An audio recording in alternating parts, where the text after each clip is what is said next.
Bonjour à tous, c'est Laurine de laurineetferry.com. Alors, vidéo numéro 2, comment connaître sa mission de vie. Donc aujourd'hui, je vais vous parler de quelque chose d'un petit peu plus subtil. Donc plutôt que d'être tout le temps dans l'action, essayer absolument d'avoir des réponses concrètes, d'être dans l'action, là je vais vous parler de quelque chose d'un petit peu plus spirituel.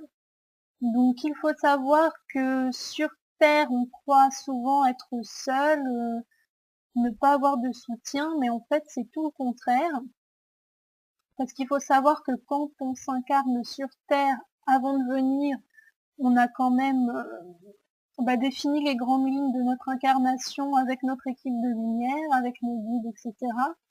Et que donc ici on a décidé de s'incarner, mais nos guides sont là justement pour nous donner des conseils, pour nous diriger vers les bonnes personnes, vers les bons lieux et les bonnes circonstances.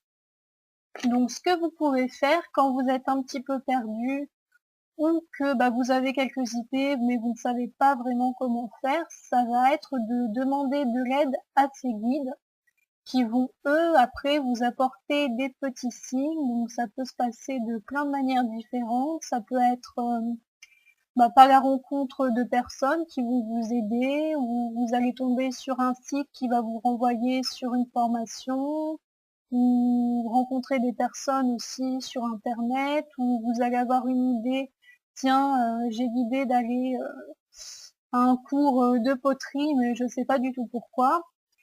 Et bien là, c'est les guides qui vous disent d'y aller parce que quelque chose vous attend là-bas pour avancer dans votre mission.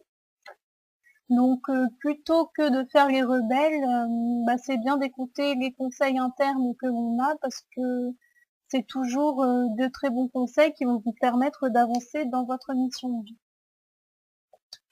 Autre chose que vous pouvez faire, c'est les pensées positives. Parce que quand on veut se lancer dans sa mission de vie, qu'on est en pleine recherche, qu'est-ce que je veux faire? On est là à se dire, ah, ça avance pas assez vite, ça bouge pas, il n'y a rien qui se passe. Donc, on envoie à l'univers du négatif, des pensées négatives. Et comme tout ce qu'on envoie, on le reçoit, l'univers nous renvoie. Donc si on envoie des pensées de pas assez, on reçoit du pas assez. On va pas attirer des choses extraordinaires alors qu'on dit c'est pourri, il se passe rien, ça marche pas comme ça. Donc je vous conseille de faire des pensées positives. Ça va vraiment vous aider. Autre chose, ça va être de garder la foi parce que souvent on est super excité à l'idée de se lancer dans un projet, dans quelque chose. Et puis ça retombe un peu comme un soufflé en fait. Au bout d'un moment, on fatigue, on se dit oui bon j'étais super emballée au départ et puis finalement il se passe pas grand chose, je suis découragée donc voilà c'est pas top. Donc là encore l'univers vous teste pour voir si vous êtes vraiment motivé à vous lancer là-dedans. Et puis il faut se dire que tout se fait pas en claquant des doigts comme ça, il faut le temps que ça se passe et que le timing de l'univers n'est pas forcément celui que vous attendez, vous voulez tout de suite. Mais par exemple, il y a quelque chose qui va venir l'univers va vous l'apporter, il y aura besoin peut-être d'un mois ou deux, donc il faut être patient aussi.